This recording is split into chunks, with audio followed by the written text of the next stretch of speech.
If you want the position of my government, marriage is between man and woman. If the parliaments of the people of Ghana endorse the bill and vote on it and pass it, and it comes to me as president, I will sign it. While we are aware of the prevailing economic difficulties, we believe that the cathedral's completion under a transparent, accountable, and inclusive framework would serve as a spiritual and cultural landmark for generations to come. You need good hospitals, you need good schools, you need good roads, you need factories and young, youthful guys. But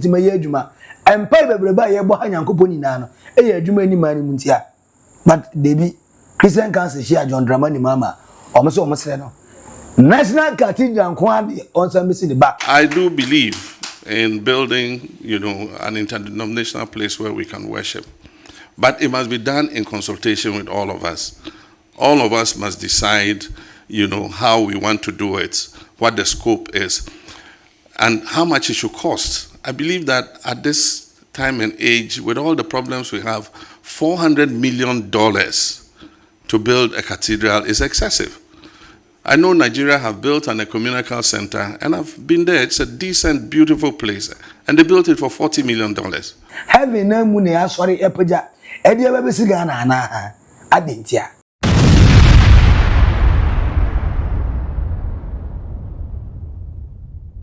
Anti-LGBTQ, not just say, gave for no insemina Babacay. John Dramani Mahama, my president, your president, our president. Papa ni say ene otiwa ana manfo piano titiri asofo a mo Ghana ha ebo piano ka say o mampeni na gay abra na uye opposition leader ema NDC onka say ebu ni na say wo de we assemblies of God ni we are sorry koni mapa we o Kristo ni so mapa. Enya dia wo sum na wonim twere atwakonkro no emo asem ne kire se bema ne bema timida anane oba ne oba etimida enti wo party for Asam George edi omanim e fight here ema ye benya the family value law ye de goma na nado dan gwa kufa do papa no Allah wallahi wasi won fi wo ye firi ho wansan okache parliament se mu ye steady e ho na manfa ma. But enedie who as a president dena oka because uba ye 10 good months ni said ye na yeso ade umpe na umfo aso de senka ba na nka bibia ye fast aye hurry up and still ye huri na when John Dramani Mahama say sa na mu filos sa ye feel because ye nim say by now enka LGBTQ why ye dey say ye na fatani na when in summer, as of penifo ekachire, ye President John Dramani Mahama bra omushiano about the anti-LGBTQ, the family law and value no. Ehun komo amugodi ye na way, and President John Dramani Mahama. Papa ni say, hey, the position of my government is that marriage is between a man and a woman. That the bill was never submitted to the president for assent. So it was not submitted and the president did not assent. And by the constitution, any bill that is not assented to by the president before the expiration of the life of parliament expires. And so it means that the bill has to be relayed in the House. The Speaker has given notice that he will allow it to be relayed. But if you want the position of my government, marriage is between man and woman.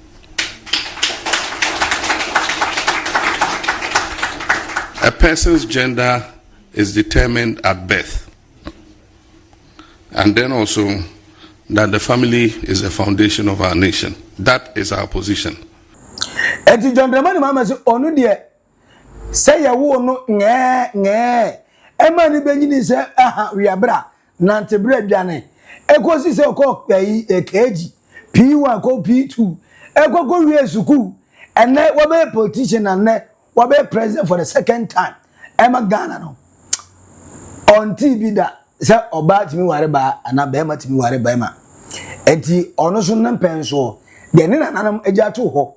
Say oba timi ware ba ma be ma timi ware ba ma no obeto aso. Obey no onapo no going back. Yen konko sesa no. Emma hwinsi ye be jane sa ba be ware be ma be ware ba sa ne set ye. Enti gay no de ono onyintum. Ene announce na John Dramani Mahama, the president of the land. My president, your president, we know it was ahead.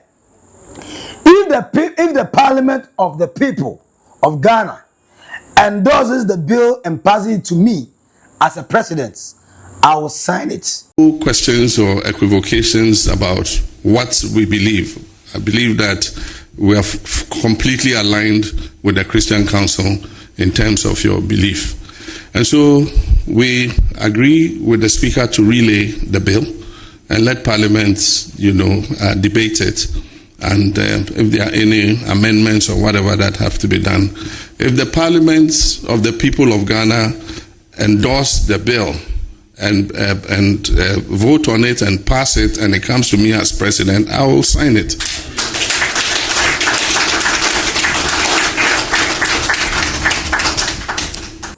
Eti John Dramani Mahama, as in the commitment fighting against LGBTQ bill, no. President Mahama assure Christian Council say, Bibia fine, Bibia be je. The hearing is a parliament. Ebesatuna say, no omabobo the bill of anti-LGBTQ no parliament. Omu ya, omu pushing no, efamre no. Omu de banku de ono, onye na nadu lanku akofado na show boy. Nana gaga de ni bi eba obesan. Enti se mu se onsan ya na Ghana parliament enefa mae. Nti edo so mo no so pa enfa because ankwa ya na kwese John Mahama de oba ye no na no de na nu ya fanyo markings minority leader then majority leader so ka kire say no mu ka kire NDC for no at that time no me minority leader say minority in parliament say montu mo boase na Ghana economy na asai ejija ye kaze ye kwasa ewe abaye law say krom anwe na busuan boy ye guzo ye ko bebrebe anyeye nanka musa yan granke ye busuan mo boy zuma di skani na manfama enti eno so na ko wie se ene NDC for ekoye se ye ko yi free the parliamentary advertisement no mo say mo boa ye hu ye se mo advertise eze eba na ye deliberate our parliament enti omo tata majority for majority Mahama ye ga majority leaders no NDC are ready. John Dramani Mahama for 34 afre no a confirm at say hey se mu wie bibia wo parliament na mu hia se me nsan am famra me san enti muntum na mamon panake ene John Dramani Mahama so aka na sem say Ghana for muntum na anti LGBTQ law no e banko ade a ono omampani obesan amana efe John Dramani Mahama Christian Council for a show no kon a pressing the neck on anti-LGBTQ. So obesan and on sign. Omuye no. I don't say papa na National Cathedral no so I don't say and so I dey almost say okay. The year cathedral ni say yenim say akutambo bi wo ha according to the current administration chair say ankoye ama National Cathedral under the MPP. Na nadu dan kwa akofo ado ko che nyankopon bo. So obesi asora abdan ma no.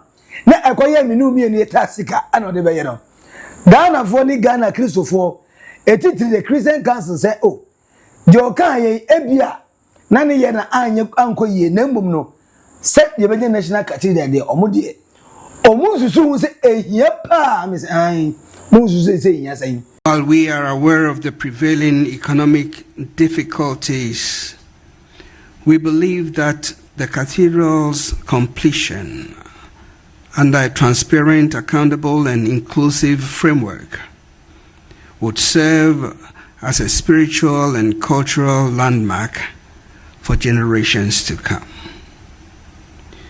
We therefore humbly recommend Your Excellency the following three things. that government reaffirms its commitment to the project, to its continuation and completion, ensuring transparency in financial administration.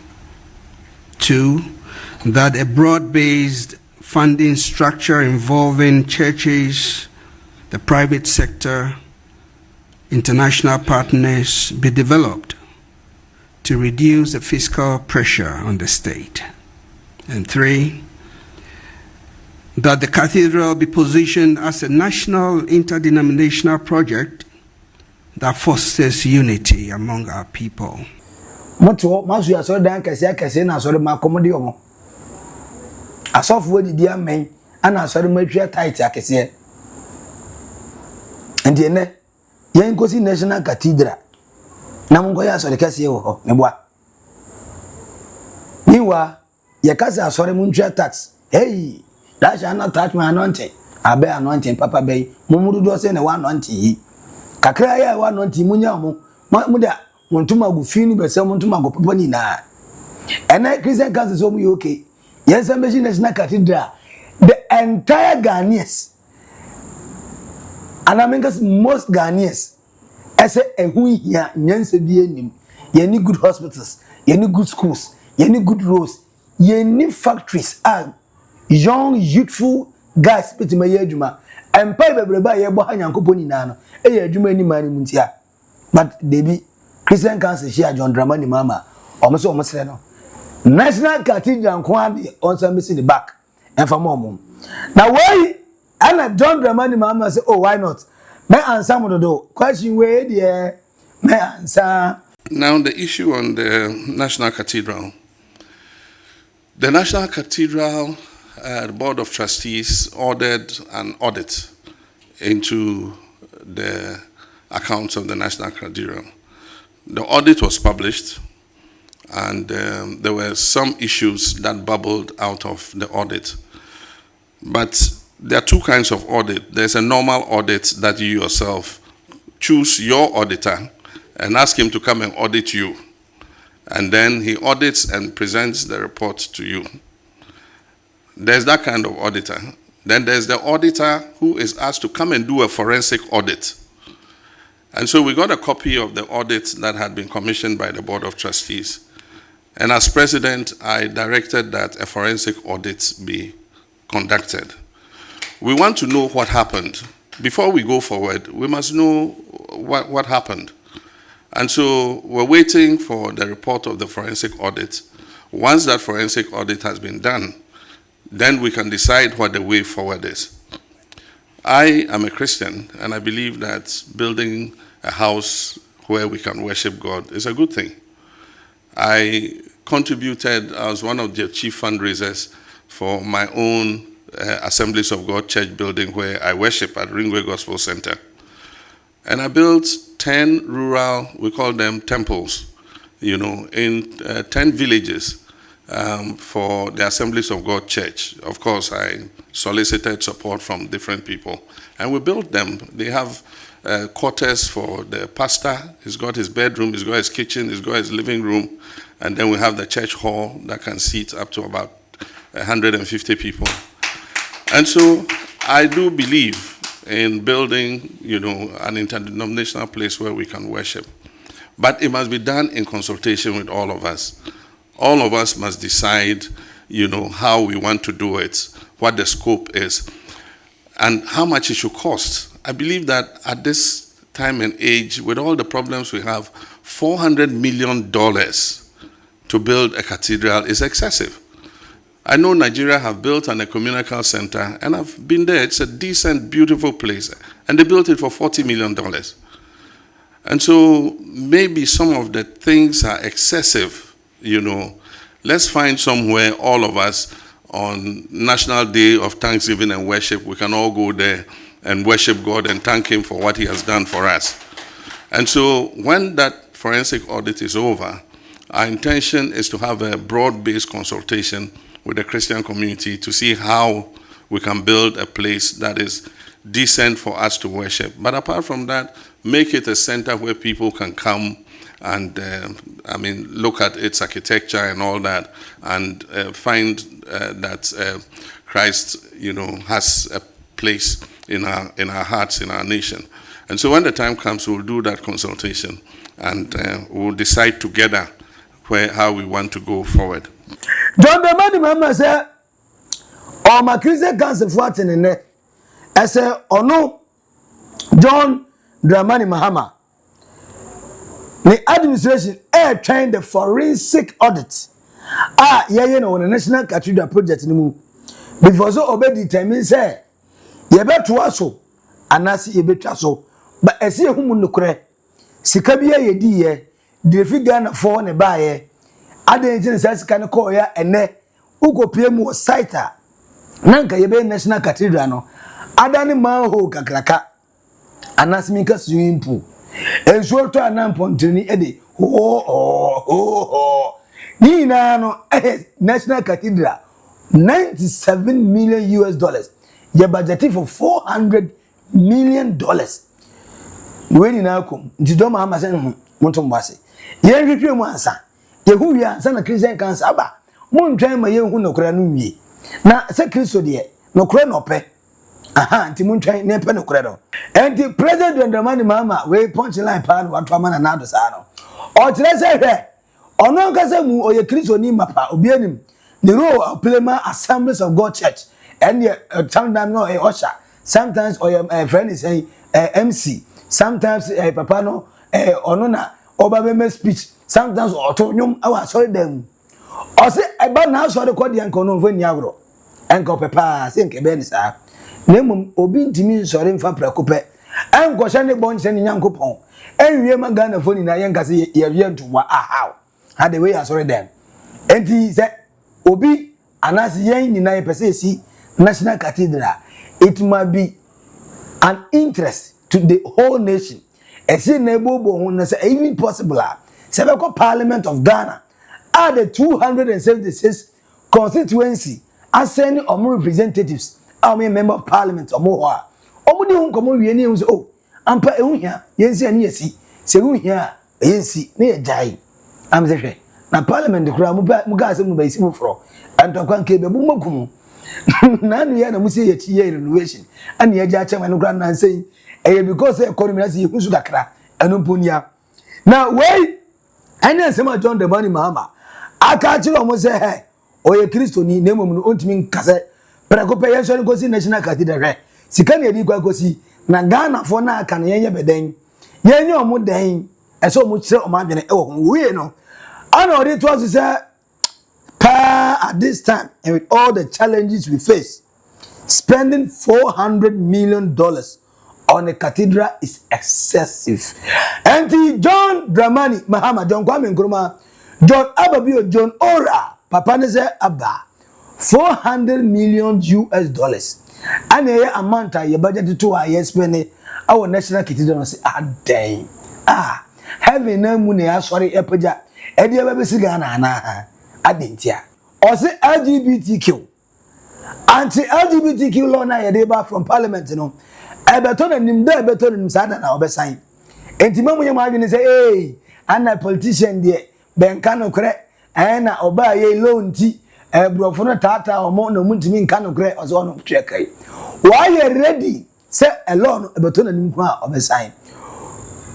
Ujitum say John Dramani Mahama ye okay owo vim ewo vigor say ampani ampa ya the law yi betun anima obetima sign no kroji kama ama na yefe me yanya gidie wo gidie na fa wo gidie no fa de wo bu fi se enye political talk afato political talk afato na asori the National Cathedral mienu yetepe ne yekoko yakoma ebom gbere ase eyate free mu all because yebu afu say ye ba be si no na esi ni hospitals ni schools ye ni good roads adwuma ni Ghana ba yamfie still yet was nke yesi ya ke ni choice name no $97 million according to report about say sazika ni ye die ba ye ko na ye mina adane manho anase swimming pool ye ho hwe ana sisika no ewe ana musika ashe sen aha ko beni e ba ne say adentina yesika ahye na wei ana ma sofu yesa ko bisa se papa say be si mai na se hwe montum wase $400 million ili ko national cathedral adai money be na Ghana the heaven ani ede ba na we no de to asoma muti asese hwe ono o ye Kristo ni mapa asore de ofo aso se yebetime si asore a eso mu ba yie ma amanfo ba mo meto mo no maso nyankopon ono kremu ene akoma mu ope na mmom pa se yebesi se me na makose nyankopon na mse Ghana fo momfa mo tax mfoto no momfa mra na yemfa ngosi a de bi ese Ghana ni bi agitum se ye pese si national cathedral ansana ye gi atumezi ye eti wey any ensema John Dramani Mahama waka dia Christian Council abra oshiamu say ana wadwen eye wo ka for watanie watemmu wataye for naked truth for to comment section ase uwi akai so obe subscribe like na share edino e ba kope Maxi Billian our naked truth our Oldboga trends macro bye bye.